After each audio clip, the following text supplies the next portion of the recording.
Estimados compañeros y colegas, bienvenidos a este día especial en el Día Mundial de la Anestesia. Me llamo Wayne Morris y soy el actual presidente de la Federación Mundial de Sociedades de Anestesiología, la WFSA. Estoy aquí junto con un elenco internacional de expertos. El señor Vijaya Gautamukula de Houston, Estados Unidos, la doctora Daniela Ionescu de Cluj-Napoca, Rumanía, y la doctora Claudia Márquez Simões de Sao Paulo, Brasil. Estoy muy agradecido de que estén aquí con nosotros estos expertos y seguro que tendrán muchísimas ganas de escuchar lo que tienen que contarnos. Les hablamos desde San Francisco. ¿Y por qué? Pues porque estamos en la reunión anual de las sociedades miembro de la WFSA, de la Sociedad Americana de Anestesiología. Antes de comenzar con este webinario, me gustaría decirles algunas cuestiones técnicas. La duración de este webinario será de 1 hora. Cada ponente tendrá entre 10 y 12 minutos para hacer su presentación y luego pasaremos a la parte de preguntas y respuestas al final de este webinario. Por favor, si tienen cualquier pregunta, no duden en pulsar en la parte de preguntas y respuestas que aparece abajo en la pantalla. Tenemos servicio de interpretación simultánea al francés, español e inglés.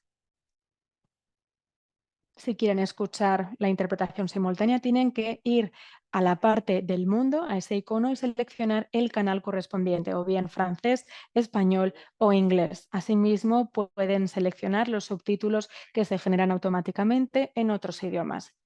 Estamos grabando este webinario y estará disponible en nuestro canal de YouTube en 2 días.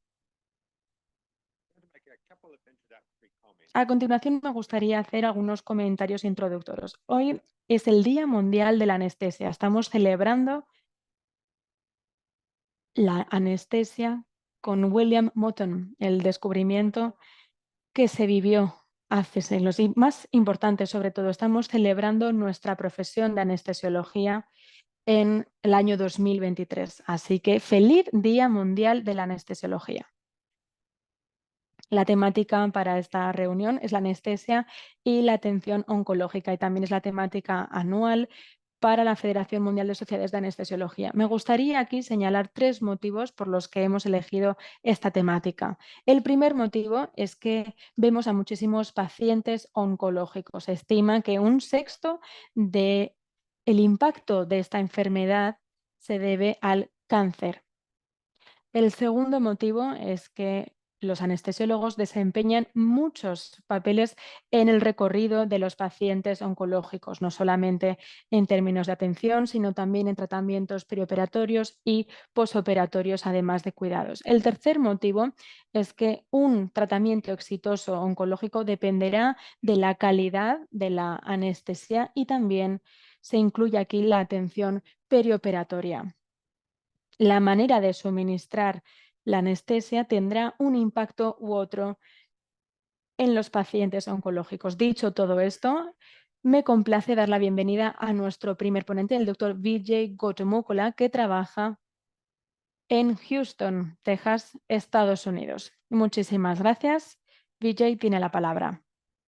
Muchas gracias, doctor Wayne Morris, y buenos días a todo el mundo de todas partes del mundo. Saludos desde MD Anderson, el centro de cáncer que se encuentra en Houston, Texas. Estamos aquí celebrando el Día Mundial de la Anestesiología y me gustaría agradecer a la WFSA por hacer que la anestesia y la atención oncológica sea la temática anual para 2023. En los próximos 10-12 minutos voy a entrar en detalle en lo que acaba de comentar el doctor Morris. Vamos a hablar de cómo ustedes y nosotros como anestesiólogos hacemos un trabajo todos los días para cuidar de nuestros pacientes, y esto tiene un impacto directo a la hora de mejorar la calidad de vida de nuestros pacientes y sobre todo pacientes que tienen cáncer, y de esta manera estamos teniendo también un impacto en las economías mundiales. Antes de comenzar, me gustaría dedicar esta presentación y esta sesión a todos nuestros pacientes que sufren cáncer en todo el mundo. Demuestran una gran valentía, fuerza y esperanza, y es algo sumamente inspirador y que nos motiva a hacer el mejor trabajo posible. Cuando hablamos del impacto mundial de la enfermedad en las últimas décadas, podemos observar una disminución en el porcentaje de enfermedades neonatales, mortalidad maternal y enfermedades infecciosas en lo que respecta al impacto mundial. Pero al mismo tiempo estamos viendo un incremento progresivo en las enfermedades no contagiosas en este impacto general mundial. Y cuando analizamos las enfermedades no contagiosas, las enfermedades cardiovasculares y el cáncer están entre las 3 primeras enfermedades. Y en la mayor parte del mundo se estima que muy pronto el cáncer va a alcanzar esa prevalencia. Ahora mismo el cáncer es una enfermedad del mundo occidental y la incidencia más alta se observa en Australia, en Nueva Zelanda, en Norteamérica, en Europa Occidental y en algunas partes de Sudamérica, como pueden ver aquí en este gráfico. Se estima asimismo que una de cada 3 personas que viven en estas zonas con alta incidencia escucharán las palabras tiene cáncer. Así que me gustaría subrayar por qué esto es importante, y no solamente para nosotros como anestesiólogos que cuidamos de nuestros pacientes, sino también cómo podemos ayudarnos a nosotros mismos y a nuestros seres queridos en nuestras vidas para minimizar el riesgo de desarrollar cáncer. Y si es que somos diagnosticados con cáncer, pues vemos cómo podemos optar por los mejores cuidados posibles. Aquí vemos el porcentaje y la incidencia. Vemos que en el mundo occidental la incidencia es más alta. En total, vemos aquí los casos de cáncer y se observa que sobre todo la mayoría de casos se encuentran en Asia. ¿Por qué? Porque la mayoría de la población reside en Asia. Pero también es muy llamativo que si analizamos cuál es la causa de mortalidad prematura en ciudadanos de todo el mundo que tienen menos de 70 años, vemos que el cáncer está entre las primeras 2 enfermedades. Así que vemos que tiene un impacto en los pacientes, en las familias y en todos los aspectos de sus vidas. Como pueden ver aquí, 2/3 de los pacientes con cáncer y supervivientes de cáncer tienen que lidiar con el dolor. 1/3 de los pacientes tienen limitaciones en sus actividades diarias y 1/4 desarrollarán depresión y prácticamente la mitad de ellos tendrán que cambiar su fuente de ingresos y trabajo. Hablábamos del impacto del cáncer en las economías mundiales. Aquí podemos ver que los 5 principales cánceres contribuyen a más de un 50% del coste económico. Y si vemos cuál es el coste que supondrá el cáncer en 2050, pues aquí se estima que será 27.000 trillones de dólares, es decir, un valor mucho más alto que el valor total del PIB de las economías, de la economía más grande del mundo, que es la de Estados Unidos. Así que vemos que va a suponer un impacto grandísimo a nivel mundial y a nivel humano. En la sesión de apertura del sábado de la conferencia que celebramos se hablaba de por qué el cáncer es el emperador de todas las enfermedades. Y es que al fin y al cabo afecta a todos los aspectos de la vida de los pacientes. ¿Y por qué es esto importante para nosotros como anestesiólogos? Pues bien, en todo el mundo el 50% de todas las admisiones en los hospitales están relacionadas con el cáncer. Y de estos pacientes que entran a un hospital y se les da y entran al hospital, necesitarán una cirugía, pero lo más llamativo es que el 80% de los pacientes con cáncer necesitarán los servicios de anestesia a lo largo del recorrido de cáncer, ya sea en diagnóstico, en tratamientos terapéuticos, cirugía, gestión del dolor, cuidados críticos o, por ejemplo, servicios paliativos y de medicina integradora. Entonces, nos damos cuenta de que esto tiene un impacto enorme y, por lo tanto, cómo podemos garantizar un buen servicio de anestesiología en todos los espectros y también a la hora de mejorar la calidad de vida y las economías mundiales. Bueno, Esta es la publicación de The Lancet que se publicó en 2015. Aquí se dieron cuenta de que hay una brecha muy grande entre la necesidad, las demandas y qué es lo que tenemos actualmente a nivel mundial para proporcionar una anestesia segura y cuidados perioperatorios. Y de todos los aspectos de la práctica quirúrgica, vemos que esa brecha sobre todo falta en la atención oncológica. Y si no invertimos ya para abordar esa brecha, se estima que el déficit o la pérdida de productividad en todo el mundo ascenderá a 1,0 o 1,5% de pérdida anual del PIB para 2030. ¿Y por qué los pacientes oncológicos son distintos a otros pacientes? Bueno, se preguntarán por qué es distinta la oncoanestesiología a otros tipos de enfermedades. Bueno, pues la mayoría de los pacientes que vienen para una cirugía tienen además otras circunstancias. El paciente con cáncer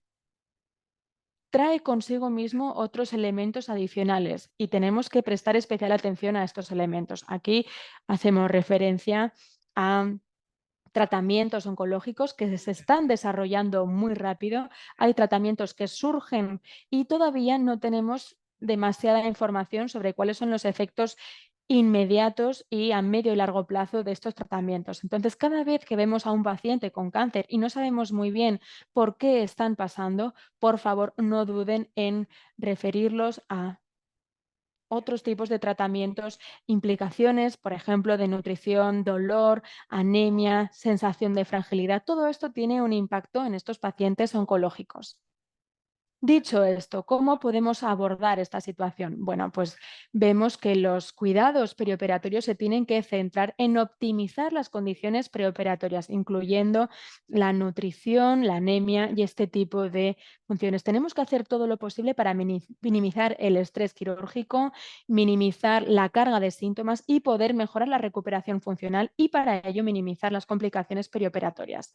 ¿Y por qué esto es especialmente importante en los pacientes oncológicos? Pues bien, cuando un paciente tiene que lidiar con complicaciones perioperatorias y posoperatorias, entonces la función de la recuperación se va a retrasar y en ese caso pues no podrán optar por las terapias adicionales. Para aquellos pacientes que tienen tumores, si reciben esas terapias suplementarias en el momento oportuno, será clave para garantizar los mejores resultados posibles y también para evitar otros cánceres posteriores. Entonces, para pacientes con cáncer de mama, de pulmón y colorectal, se sabe que los pacientes, si reciben esas terapias suplementarias, tendrán mejores resultados. Y por lo tanto, nuestro objetivo, además de proporcionar una anestesia personalizada en 2023 es también centrarnos en que esas personas puedan volver a sus hogares, a sus familias,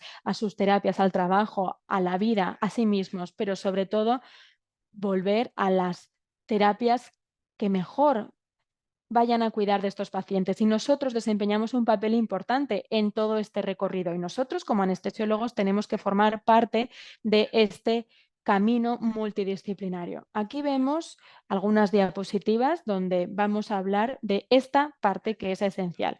Como anestesiólogos que trabajamos en la medicina perioperatoria, tenemos que ampliar nuestro alcance y ver lo útil que es la educación pública y la concienciación.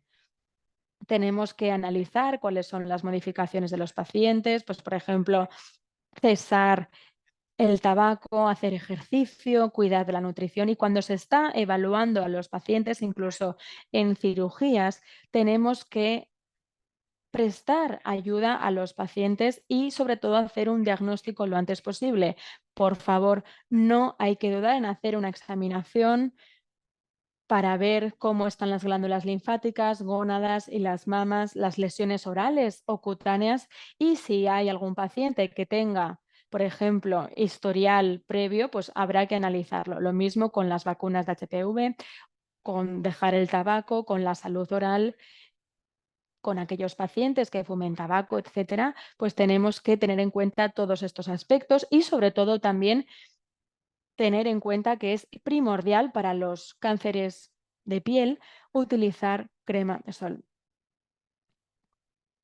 Los pacientes se mostrarán abiertos a sugerencias sobre cambios en la conducta si saben cuáles son los efectos que tienen estos cambios. Muchísimas gracias de nuevo a la WFSA por la oportunidad y por permitir lo que hacemos, explicar lo que hacemos los anestesiólogos para mejorar la vida de los pacientes y también de las economías mundiales. Muchísimas gracias y saludos.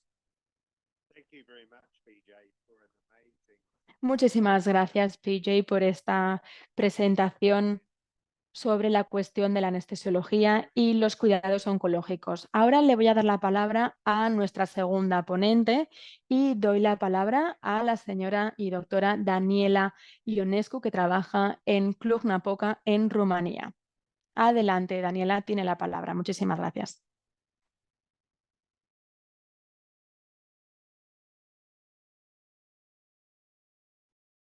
Muchas gracias, Wayne.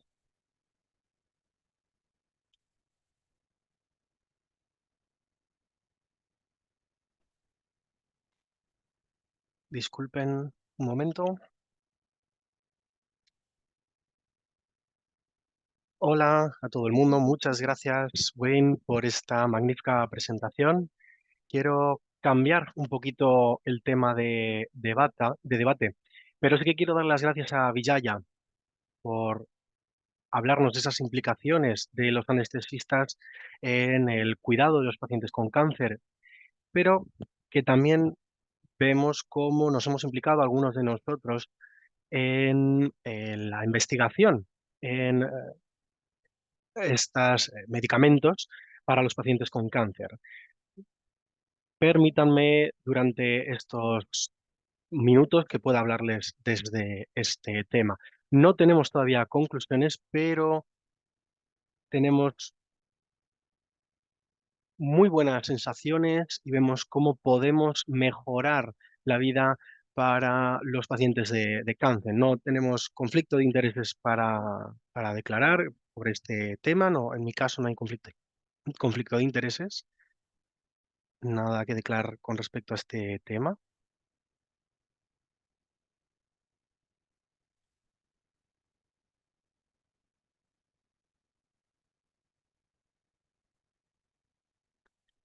Les pido disculpas.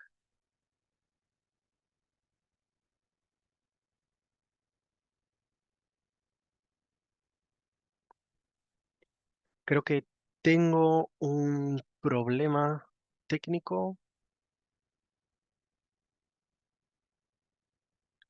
Voy a intentar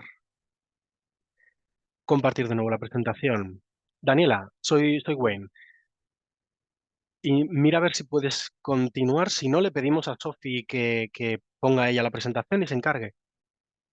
Sí, es que no sé qué es lo que pasa, que no se me pasan las diapositivas.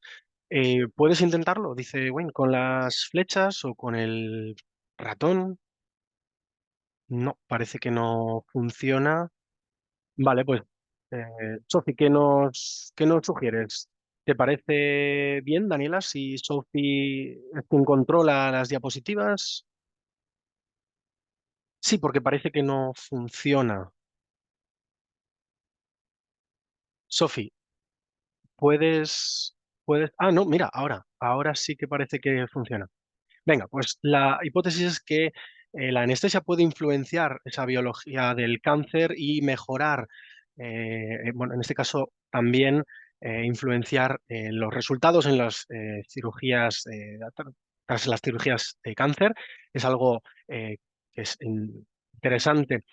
Vemos que en cualquier caso la mayor parte de los datos son preclínicos y de un gran número de estudios clínicos retrospectivos o prospectivos. Y en cualquier caso, seguimos teniendo muchas preguntas sobre cuáles son las diferentes opciones o hay muchas preguntas que están sin responder. Estos son los diferentes temas que vamos a debatir. Hay mecanismos que están involucrados en los efectos anticancerígenos del propofol, con los efectos en la inmunidad, en las células cancerosas. También vemos la evidencia clínica, por ejemplo, en la anestesia general intravenosa o inhalada. En la cirugía tenemos también una respuesta al estrés, en las células cancerosas, el sistema inmunitario, y en rojo tenemos las más importantes en bueno, en la cirugía vemos que son el propofol, los anestésicos locales, y tenemos también pues esa diferencia entre la anestesia intravenosa o inhalada, y vamos a ver cuáles son los efectos de los medicamentos anestésicos en los pacientes de cáncer. Es importante mencionar que hay un efecto, un mosaico de efectos, por ejemplo, los efectos en la respuesta inmunitaria de la persona. También tenemos las células NK, los linfocitos, esa respuesta inflamatoria o la producción de la interleucina, la fagocitosis. Y en las células cancerosas tenemos los diferentes temas. Por ejemplo, en la respuesta inmune, eh, el propofol mejora o en algunos casos no deprime esa citotoxicidad de las células NK, decrece esa proinflamación de las citocinas, por ejemplo la IL-6, o inhibe la PG2 y la actividad de la ciclooxigenasa como un antioxidante.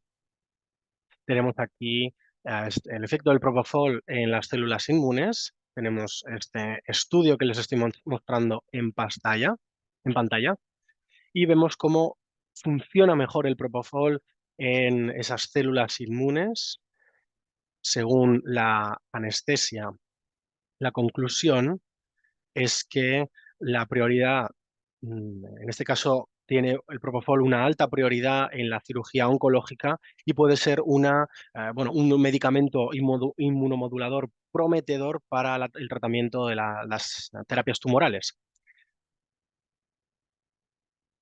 En este caso tenemos otro estudio que no encontró esas pruebas, esas evidencias de la anestesia basada en el propofol en términos de aliviar esa supresión de las células inmunes. En las células cancerosas, el propofol suprime en este caso, la IF-1 alfa y la IF-2 alfa, y silencia las trampas celulares extracelulares de neutrófilos.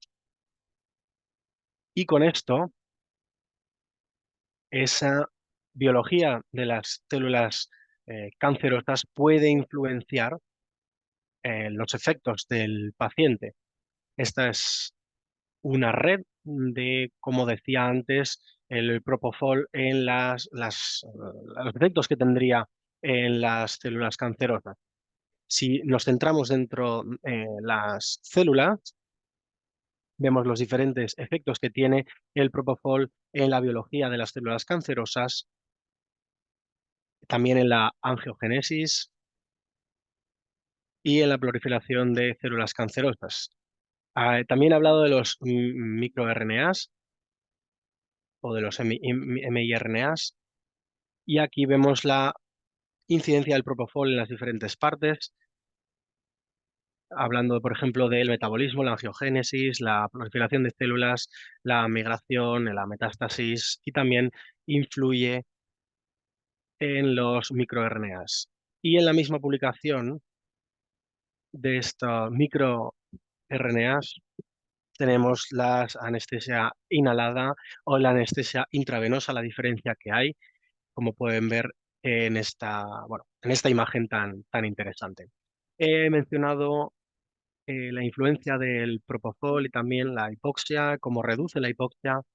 Esta es una de las primeras publicaciones que se centra en este mecanismo y muestran el isoflurano que puede modular esos efectos de la hipoxia, como decía, ese mecanismo antes del propofol. El propofol también inhibe la proliferación de las células cancerosas gástricas.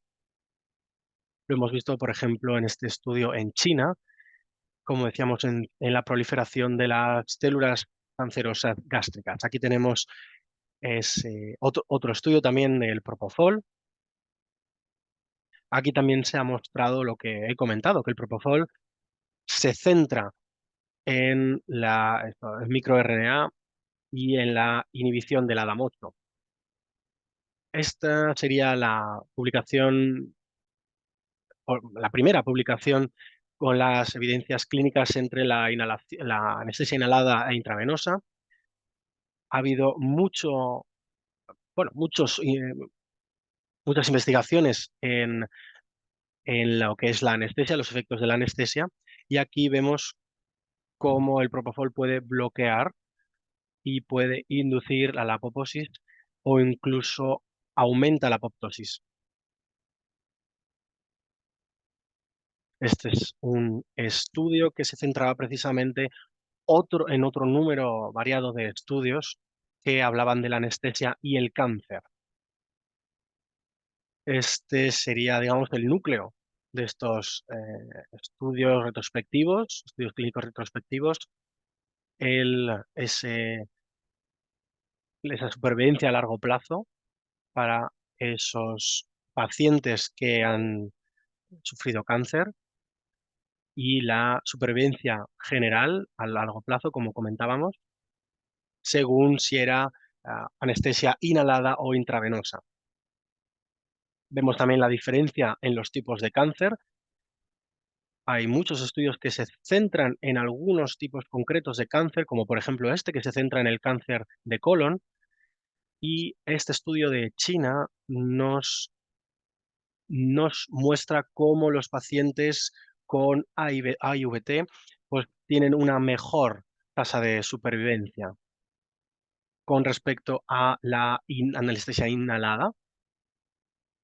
Y este equipo también informó de muchos efectos mucho mejores en el caso de la anestesia con propofol en la cirugía de cáncer de colon. Tenemos numerosos estudios o nuevos estudios como este, que estaba seguido de estudios que hablaban de reducción de la incidencia según la anestesia en la cirugía de cáncer esofágico. En esta nueva diapositiva vemos eh, en el cáncer colorectal. Aquí se está comparando la anestesia intravenosa de nuevo con la inhalada. Vemos estudios en los últimos años, como por ejemplo este que les muestro, de un equipo también chino, que mostraba el propofol con una tasa de supervivencia general mucho mejor para los pacientes que tenían anestesia intravenosa frente a la anestesia inhalada, en este caso el carcinoma hepatocelular. Aquí vemos de nuevo esa AIVT y la tasa total de supervivencia, que es mucho mejor en la intravenosa con respecto a la inhalada. Aquí vieron esta correlación, que era el caso en los diferentes tipos de cáncer digestivos. En este caso, pues era una tasa de supervivencia general mucho mejor en la AIVT, esta anestesia intravenosa. Vemos también en algunos casos resultados negativos de ciertos estudios clínicos más actuales. Esta publicación de Makito y su equipo, pues veían que incluso para la intravenosa, anestesia intravenosa, incluso en los cánceres digestivos era más complicada. En esta nueva publicación, muchas de las publicaciones no veían esa diferencia entre los resultados cuando la anestesia era intravenosa o inhalada. Y aquí tienen de nuevo una revisión de estos estudios que se centran en cáncer de mama y la mayoría de los estudios no vieron esa diferencia entre la intravenosa y la inhalada. Aquí sí que hay una publicación que dice que se hacen falta muchos más estudios a este respecto. Y vamos a hablar también de la lidocaína. Hablamos de la anestesia local y las células cancerosas. Y aquí vemos una red del efecto directo e indirecto de la lidocaína en las células cancerosas en el periodo perioperatorio. Hablamos de los mecanismos, aquí hay un puzzle de los mecanismos que es incluso todavía más complicado que con respecto al propofol. Es una imagen muy interesante, muy recomendable sobre los efectos, también de un equipo chino, y hablamos en este caso de los efectos en las células cancerosas. Simplemente por hablar de algunos estudios más, este es uno de ellos, el primero de Xing en el año 2017, que muestra que la lidocaína induce a una, bueno, pues, reducción suprime el crecimiento de los tumores y puede tener pues, ese efecto terapéutico. Freeman y su equipo también mostró que la lidocaína y el propofol reducen significativamente los problemas que estaban estudiando, y también lo vemos en este caso en un estudio sobre cáncer de colon, como esa lidocaína mm, reducía significativamente la proliferación. Aquí tenemos otro estudio para las pacientes de cáncer de mama, y también la lidocaína suprimía o reducía significativamente los problemas con la MP2 y MP3 y los problemas de metástasis que pueden reducir también, como decíamos, en esas metaloproteasas de la matriz. En este estudio, por ejemplo, vemos el cáncer pancreático y cómo esa infusión de lidocaína sí que tenía una tasa de supervivencia general bastante mejor comparado a aquellos que no tenían lidocaína, esa infusión de lidocaína. En este equipo de China también hablaba de, por ejemplo, cáncer ovárico. No hay infiltración, y este equipo también ha publicado un estudio muy interesante con la infiltración de lidocaína en la cirugía de cáncer de mama, que tenía un efecto muy interesante 5 años después de la cirugía, comparado con aquellos que no tenían esa infiltración de lidocaína. También tenemos este estudio que empezamos en el año 2016 con la anestesia intravenosa y la lidocaína, y cuando era pues, esa influencia de la anestesia inhalada o intravenosa con y sin lidocaína intravenosa también. Y con esto, pues me gustaría terminar diciendo que esa anestesia intravenosa con propofol puede estar asociada con una mejor supervivencia general que la anestesia volátil durante la cirugía de cáncer en algunos tipos de cánceres, y que hace falta confirmar con nuevos ensayos clínicos aleatorizados a gran escala y de alta calidad. Hay que ver si es dependiente de la dosis, esos efectos anticancerígenos del propofol, pero ahora mismo no tenemos pruebas y evidencias suficientes para que apoyen este cambio en la práctica clínica, pero sí que vemos que estas hipótesis son importantes. Y con respecto a la lidocaína, sí que vimos que lo más importante es que los estudios en animales in vitro sí que han mostrado que la lidocaína tiene efectos antiproliferantes, y que puede haber, pues eso, dependiendo del tumor, del tipo y de la dosis, pero que hacen falta muchísimos más estudios, ensayos clínicos aleatorizados. Muchísimas gracias por tu atención.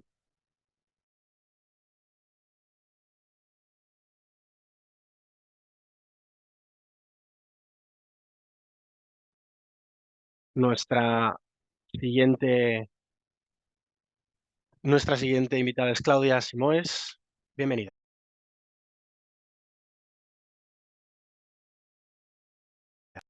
Muchas gracias, señor Morris. Es un auténtico placer estar aquí junto con los otros expertos que nos acompañan hoy. Vamos a hablar de un tema muy importante y me gustaría antes agradecer a la WFSA por la invitación y también por incluir este tema como temática del año, porque nosotros que trabajamos con pacientes oncológicos sabemos lo importante que es debatir acerca de esta temática siempre que tengamos nuevas perspectivas sobre el tratamiento anestésico de estos pacientes. Y es precisamente de lo que vamos a hablar hoy. Vamos a hablar de la anestesia regional en este caso y de los opiáceos, si utilizarlos o no utilizarlos en los casos de cáncer. Es una pregunta más que pertinente y actual. Y trataré de responder a esta pregunta y arrojar algo de luz. No tengo ningún tipo de conflicto de intereses en cuanto a conflictos económicos y de intereses. Y me gustaría recordar que la principal pregunta ya se planteó hace unos años con esta publicación de la APSF, donde se hacía la pregunta de si la gestión anestésica podría interferir en el resultado oncológico. Y desde entonces se han llevado a cabo muchos estudios y todavía se siguen haciendo esos estudios para tratar de responder a esta pregunta, sobre todo en lo que respecta a agentes específicos, como nos contaba la doctora Daniela, y también en lo que respecta a las técnicas específicas y si utilizamos opiáceos o no. En cuanto al periodo perioperatorio, bueno, sabemos que este periodo es muy importante. ¿Por qué? Porque sabemos que habrá una posibilidad de tener algunas células tumorales que estén dentro de la circulación durante la extirpación. Y este es un periodo de altísimo riesgo, porque si esas células encuentran un buen lugar y unas buenas condiciones de implantar, pues seguramente darán lugar a una metástasis instantánea. Entonces, a lo largo de este periodo tenemos que proteger al paciente lo mejor posible y por eso probablemente la anestesia tiene ese papel tan importante en este periodo del que estamos hablando. Pero, ojo, les tengo que advertir que hay muchas teorías, pero solamente hay unas pocas teorías que cuenten con evidencia sólida en la literatura. Seguramente necesitaremos muchos más estudios y tenemos que entender qué es lo que hay detrás de estas ideas. Y como nos contaba Daniela, tenemos muchos resultados negativos, pero esa idea y esa justificación de lo importante que son los agentes y las técnicas anestesiológicas y cómo nos pueden ayudar es algo muy importante. Para preservar la función inmunológica en las defensas, pues hay muchas hipótesis y una de estas hipótesis es que los opiáceos pueden ser negativos para los pacientes oncológicos porque puede dar lugar a una inmunodepresión y la anestesia regional podría ser una buena idea y podría ayudar a algunos pacientes oncológicos. Como comentaba antes la doctora Daniela, los anestésicos locales pueden desempeñar un papel muy importante, pero también la técnica. En cualquier caso, tratemos de entender mejor estas teorías. Vamos a revisar las distintas teorías y por qué no usar opiáceos. Por ejemplo, la morfina sabemos que estimula el DMA-MGO y esto da lugar a una activación y da lugar a una nueva angiogénesis que da lugar a un entorno favorable para esos trasplantes. Entonces, bueno, es uno de los puntos negativos, una justificación por la que no utilizaríamos opiáceos. Asimismo, sabemos que hay otros mecanismos posibles dentro de la influencia mediada por el receptor opioide en la morfina y en el crecimiento tumoral. La morfina se une al receptor opioide y estimula la vía de señalización de la proteína cinasa activada por mitógenos. Todo esto a través de la vía de los receptores acoplados a proteínas G y puede dar lugar a una progresión del ciclo celular. Además, puede activar la vía de la fosfatidinilsositol 3 cinasa, mediando así los efectos antiapoptópicos y puede aumentar la expresión y secreción del activador del plasminógeno urocinasa. Así que, bueno, vemos distintas opciones y distintos casos en los que la morfina y los opiáceos pueden tener este impacto en nuestros pacientes. Los opiáceos sabemos que seguramente darán lugar a infecciones y por lo tanto la sugerencia sería que los opiáceos conducen a una inmunosupresión. Vemos distintos mecanismos para la modulación y estos son controvertidos, la verdad. Tenemos mucha literatura que trata de explicar esta cuestión. Durante mucho tiempo se asumía que todo esto tenía lugar a través de una combinación de agentes directos y a través del eje HPA o a través de las dos vías. Entonces vemos que se trata de una situación muy compleja donde hay una gran interacción y que puede dar lugar a esa inmunosupresión. Bueno, como podemos ver, aquí vemos la relación entre los opiáceos, el cáncer, la inmunidad y el dolor. Sabemos que el dolor es un inmunosupresor en sí mismo y por lo tanto podemos utilizar esta relación para ver cuáles pueden ser esas situaciones donde sí que se recomienden los opiáceos y cuáles son las situaciones donde no se recomendaría. Lo importante es tener en cuenta que los opiáceos son negativos, pero también el dolor es algo muy negativo para los pacientes. Entonces tenemos que tratar de alcanzar un equilibrio en todos estos factores. Y sabemos que alcanzar ese equilibrio no es sencillo, en realidad es algo muy complicado. Sabemos también que los distintos anestésicos volátiles desempeñan un papel importante en este escenario y pueden tener un impacto en las células y dependerá de cómo se administra. Por ejemplo, si hay una inflamación crónica, etcétera. Y en función del escenario, quizás se modulará de un modo u otro y tendremos que ver cuáles son las vías de señalización. Entonces, por ese motivo, sabemos que es una situación muy compleja porque sabemos que no todos los pacientes oncológicos no son los mismos, no están en la misma fase de la enfermedad, no están viviendo la misma situación y por eso seguramente pues es tan difícil tener los mismos resultados en distintos estudios y por eso precisamente tenemos que mantener los ojos abiertos en la literatura y seguir desarrollando más estudios para poder entender mejor cómo podemos ayudar a nuestros pacientes o cómo podemos utilizar de una mejor manera nuestros agentes. Aquí tenemos un resumen de la respuesta de estrés perioperatoria. Sabemos que habrá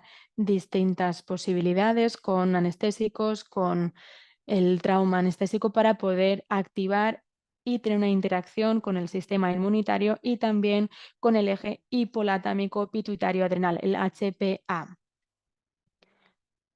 Vemos también los distintos mediadores, tumor neuronales, y todo esto puede dar lugar a una inmunosupresión, algo que queremos evitar a toda costa. Entonces, los agentes, como por ejemplo los opiáceos, pueden tener una influencia en esta vía y a lo mejor no serían tan beneficiosos en todas las ocasiones. La interacción entre el estrés, la estimulación y la cirugía oncológica es muy complicada, tal y como vemos en este gráfico. Por lo tanto, tenemos que encontrar un equilibrio en este sistema tan complejo.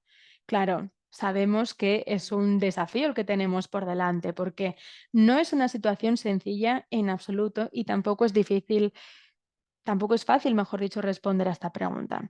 Aquí vemos los tres principales métodos anestésicos que se aplican en las cirugías y vemos cuál es el efecto en los tumores de los pacientes. Por ejemplo, si optamos por anestesia general, esto dará lugar a una disfunción de las células NK, también a disfunción de los linfocitos, inmunosupresión y también puede dar lugar a una recurrencia del cáncer. En el caso de la anestesia regional sí que podemos proteger la inmunidad de las células, puede reducir el estrés neuroendocrino, puede reducir la necesidad de opiáceos y también reducir la recurrencia del cáncer. Así que es muy interesante esa idea de utilizar anestesia regional. También tenemos que recordar que estamos cambiando la forma de administrar la anestesia. Estamos optando por utilizar menos opiáceos y estamos mejorando la administración de anestesia regional con distintos agentes, como podemos ver en esta imagen.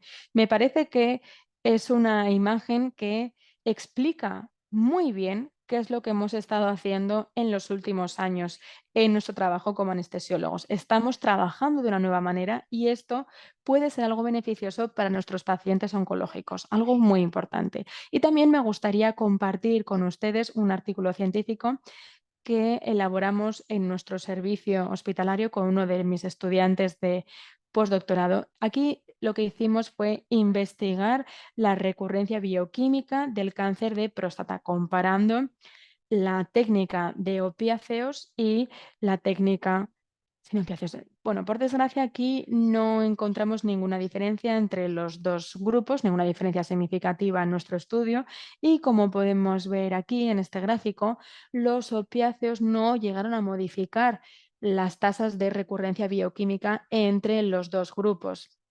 Estamos hablando de pacientes con un alto riesgo de recurrencia. Utilizamos el riesgo DAMICO para poder estratificar estos riesgos de los pacientes después de la prostatectomía en los pacientes. Pero, ¿qué es lo que utilizamos en este estudio? ¿Cuáles fueron las técnicas que utilizamos? Es decir, ¿opiáceos o no opiáceos? Bueno, en el grupo sin opiáceos queríamos hacer un control perioperatorio y posoperatorio y en el grupo de opiáceos, de hecho, en los dos grupos utilizamos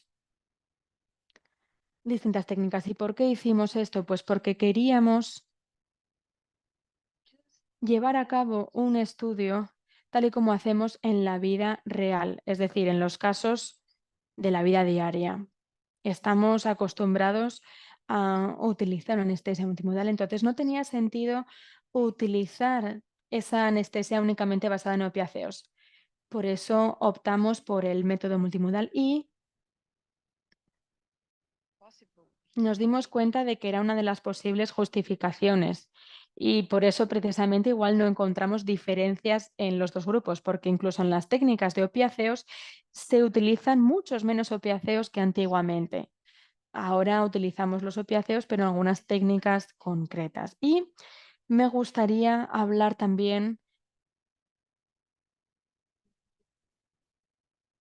de algo importante, y aquí estamos hablando del retorno a la terapia oncológica. Es un concepto muy importante en los centros oncológicos. ¿Por qué? Porque tenemos que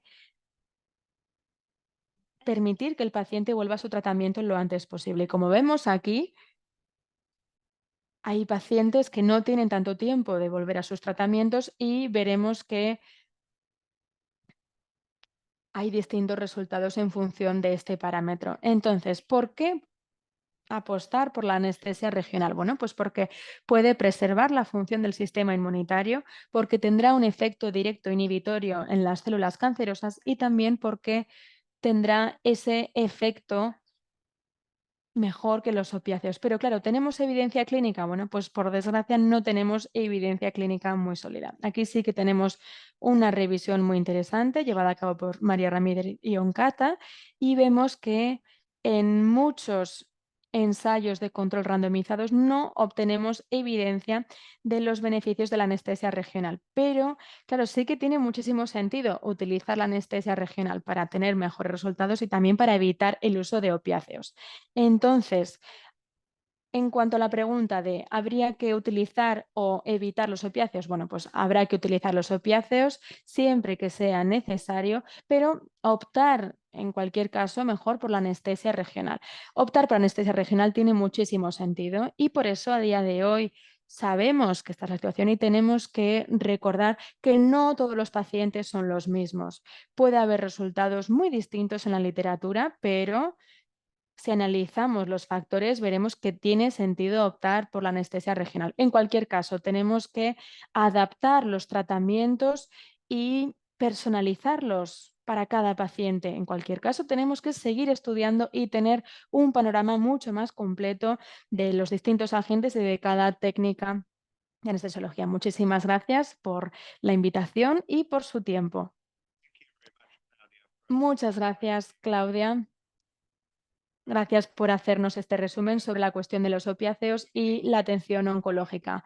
Bueno, ahora vamos a pasar a la parte de preguntas y respuestas. En caso de que quieran hacer alguna pregunta, no duden en dirigirse al icono de preguntas y respuestas que está abajo en sus pantallas de Zoom y tenemos a todos nuestros ponentes con la cámara encendida y con el micro abierto, así que bueno, vamos a empezar con las distintas preguntas y voy a hacer primero una pregunta bastante general, que es ¿cuál es el impacto de la pandemia en lo que respecta a los cuidados oncológicos? No sé, Vijay, si quiere empezar usted respondiendo a esta pregunta. Sí, pues hay pacientes que vienen con retraso, por así decirlo, porque la perspectiva tanto de los hospitales como de los sanitarios era en ese momento tratar a los pacientes con COVID y para la mayoría de nosotros, pues en el pico de la pandemia, digamos que cancelamos ciertas cirugías, ¿no? Y esto tiene un gran impacto no solo a la hora del cuidado que podemos proporcionar a nuestros pacientes, sino que había pacientes que no venían en tiempo y forma a tener ese cuidado, ¿no? Entonces, claro, ha aumentado la morbilidad y la mortalidad de pacientes que sufren cáncer durante ese pico de la pandemia, precisamente. Muchas gracias. Bueno, tenemos muchas preguntas que nos van llegando, entonces voy a intentar elegir alguna. Uno de los mensajes que ha ido lanzando Claudia era que hay diferentes teorías, pero que las evidencias son un poco vagas en algunos casos, ¿no? Entonces es muy difícil generalizar, pero sí que hay preguntas específicas. En el caso En tu caso, por ejemplo, algunas sobre la ketamina, ¿no? Si hay algún tipo bueno, que realmente que esto mejore. Daniela, sí, la ketamina es interesante. En algunos datos vimos que la ketamina favorece la proliferación de células cancerosas en algunos estudios clínicos, en algunos otros tenía efectos contradictorios, principalmente porque la ketamina inhibía la proliferación de células cancerosas, de nuevo, en ciertos tipos de cáncer. Y mientras que no haya datos clínicos que sean retrospectivos o prospectivos sobre la ketamina, solo tenemos datos preclínicos. Entonces, probablemente en el futuro sí que podremos tener más información al respecto. Simplemente os voy a preguntar al panel de nuevo. Sé que es complicado porque, por supuesto, cada caso es personalizado y, bueno, ya lo ha comentado muy bien Claudia, ¿no? Pero, ¿cuál creéis que sería la proporción de casos que haríais con la anestesia intravenosa en lugar de la inhalada, por ejemplo? Bueno, puedo responder yo el primero. En el caso de Estados Unidos, la mayor parte de nuestro trabajo pues, viene de hace varias décadas, ¿no?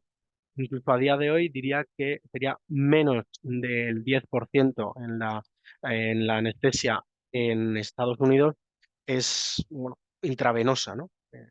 Porque, porque no es tan cómodo, ¿no? Para el cribado, por ejemplo, hace unas décadas, pero sí que va incrementándose el uso en los diferentes programas que se centran en bueno, pues los TIVA-based que llamamos, ¿no? Basados en en la AIVT.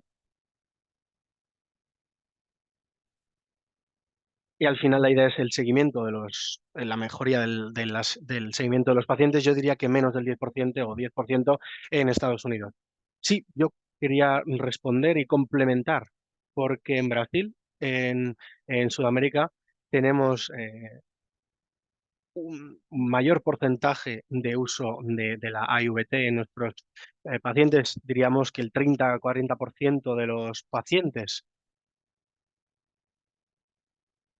y junto a la DCI, pues estamos empezando a usar este seguimiento y esto ha ayudado mucho para reducir el consumo de opioides. Entonces, igual en el futuro podemos tener estudios interesantes o investigaciones interesantes que reúnan toda esta información, que junten toda esta información. Daniela, en mi hospital, en los últimos 3 4 años, ha- se ha incrementado de manera exponencial el uso de la intravenosa. No para cáncer o para conclusiones en este área, pero sí que, bueno, podríamos decir que con respecto a la inhalada, pues como comentaba Claudia, mejora ese seguimiento, pero sí que se ha aumentado el porcentaje por muchas razones, no solo para la anestesia con respecto al cáncer en este caso. Muchas gracias. Vale, pues otra pregunta, si la lidocaína intravenosa tiene que continuarse en el postoperatorio para darse cuenta de cuáles son los beneficios y en tal caso, pues, ¿por durante cuánto tiempo? Daniela, pues quiero dar las gracias por esta pregunta tan interesante porque ahora mismo no es seguro, pero esa lidocaína se prescribe por muchas razones, por los efectos o por, eh, ideas analgésicas hasta 72 horas. Hay un protocolo a este respecto, pero para los pacientes con cáncer, muchos de los estudios han mostrado, en nuestro estudio lo he comentado, empezamos en el año 2016, era con lidocaína 48 horas de posoperatorio y después además de la infusión de lidocaína. No hay ningún estudio que compare la duración o las diferentes duraciones de esta infusión de lidocaína. Entonces, probablemente en el futuro, si tenemos más datos disponibles, pues podremos verlo. De nuevo, la mayor parte de los estudios solo es la posoperatoria, la lidocaína posoperatoria. Claudia, sí, discúlpame, sí. Estamos empezando a desarrollar ese uso de lidocaína. No tenemos todavía los resultados, pero creo que es bastante prometedor. Algo que nos preocupa un poco, igual es algo que pasa en diferentes regiones del mundo, son las condiciones para usar esa lidocaína en postoperatoria, porque puede que en algunos casos no sea posible debido a problemas de seguridad, ¿no? Entonces, es algo que tendremos que tener en cuenta, que tendremos que estudiarlo un poquito más en detalle, porque no todos los sitios, o todas las instalaciones o hospitales, pueden tener las condiciones para esa infusión de lidocaína en el periodo postoperatorio. Villa, sí, yo creo que el factor principal aquí es esa concentración peritumoral de la lidocaína, ¿no? Eso es lo que va a influenciar los resultados. Entonces, así podemos saber que los niveles sistemáticos pues, pueden ser menores que los niveles sistémicos. El estudio indio que ha mencionado Daniela sobre cáncer de mama, pues veíamos que no teníamos placebo para la comparación en este ensayo. Entonces, lo que pensamos es que los efectos de la lidocaína queremos saber si se pueden eh, extrapolar a lo humano, pues cuál sería el enfoque correcto y cómo podemos tener algo consistente, ¿no? Son preguntas muy interesantes, pero todavía no tenemos esos resultados, esas respuestas. Muy bien, pues vamos a tener que terminar enseguida, ya lo siento. Vemos muchas preguntas muy interesantes en esta caja de preguntas, pero bueno, no vamos a poder responderlas. Muchas gracias por haberlas enviado porque son muy interesantes. Y bueno, simplemente me gustaría terminar dándoles las gracias a nuestros participantes, a nuestros oradores, los panelistas, y espero que nos den un aplauso virtual por por las presentaciones tan interesantes. Ha sido un panel de expertos realmente internacional. Muchísimas gracias a Villa, a Daniela y a Claudia por, por su disponibilidad Y gracias también al equipo de interpretación y a todos y cada uno de ustedes por haber asistido. Esto creo que refuerza ese papel clave y vital que jugamos los anestesistas, ¿no? Y hay temas muy importantes que están relacionados con la anestesia personal y cómo cuidamos unos de otros y de nuestros pacientes también. Estos eh, mensajes que lanzamos de salud pública para nuestros pacientes, con, por ejemplo, temas como el cribado. De nuevo, muchísimas gracias y bueno, busquen la grabación en el canal de YouTube en un par de días para poder aprender un poquito más. De nuevo, buenos días, buenas tardes, buenas noches. Muchas gracias a todos por su atención.